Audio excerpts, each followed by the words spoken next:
ஆண்டவராகிய இயேசு கிறிஸ்துவின் இனிய நாமத்தில் உங்களை வாழ்த்துகிறேன். தேவன் இந்த நாளை உங்களுக்கு மகிமையும் மேன்மையுமான நாளாக்கி தருவாராக. மத்தேயு எழுதின சுவிசேஷம் 7ஆம் அதிகாரம் 15வது வசனத்தில் ஆண்டவர் சொல்லுகிறார், கள்ள தீர்க்கதரிசிகளுக்கு எச்சரிக்கையாயிருங்கள். அவர்கள் ஆட்டுத் தோலை போர்த்து கொண்டு உங்களிடத்தில் வருவார்கள், உள்ளத்திலோ அவர்கள் பட்சிக்கிற ஓநாய்கள் என்கிறார். என கண்பானவர்களே, கள்ள தீர்க்கதரிசிகளுக்கு ஆண்டவர் கொடுக்கிற ஒரு நல்ல அடையாளத்தை இங்கே நாம் பார்க்கிறோம்.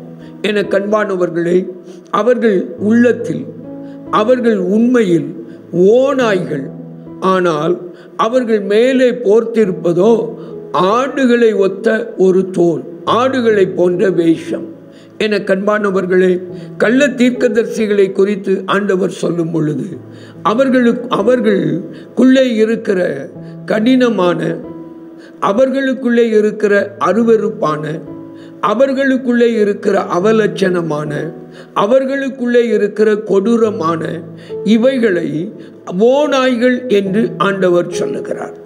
ஆனால் அவர்களோ அதை மறைத்து கொள்வதற்கு ஒரு சாதுவானவர்களைப் போல ஒரு மாயமான ஒரு வாழ்க்கை, மாய்மாலமான ஒரு வாழ்க்கை, பொய்யான ஒரு வேஷம், உண்மையை மறைத்து பொய்மையை வெளிப்படுத்தி வாழ்கிற வாழ்க்கை உள்ளவர்கள். இவர்களைத்தான் ஆண்டவர் கள்ள தீர்க்கதரிசிகள் என்று எச்சரிக்கிறார். நம்முடைய வாழ்க்கையிலே நாம் எப்படி வாழ்கிறோம்?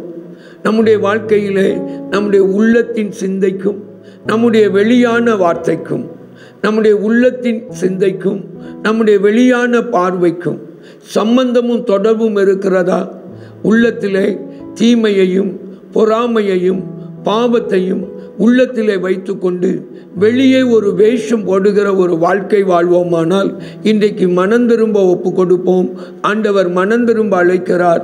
இப்படிப்பட்ட வாழ்க்கைக்கு எச்சரிக்கை உள்ளவர்களாயிருப்போம். இப்படிப்பட்ட வாழ்க்கை நம்மிலே காணப்படாமல் காத்துக்கொள்வோம். கர்த்தர் நம்மை காப்பாராக. அன்பின் பரம தகப்பனே, உம்மை நன்றியோடு நோக்கி பார்க்கிறோம்.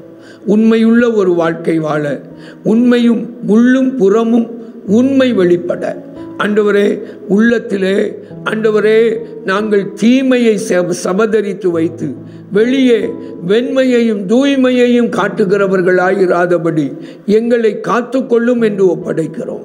இயேசுவின் மூலம் வேண்டிக் கொள்கிறோம் பிதாவே, ஆமென், ஆமென். அன்பானவர்களே, உங்கள் ஜெப தேவைகளுக்கும் மேலதிக விவரங்களுக்கும் தொடர்பு கொள்ள வேண்டிய எங்கள் முகவரி: சகோதரர் பி. பொற்செல்வன் ஆசீர், கிருபையின் ஊழியங்கள், ஆபிரகாம் நகர், பெரிய நாயகபுரம், தூத்துக்குடி 628101.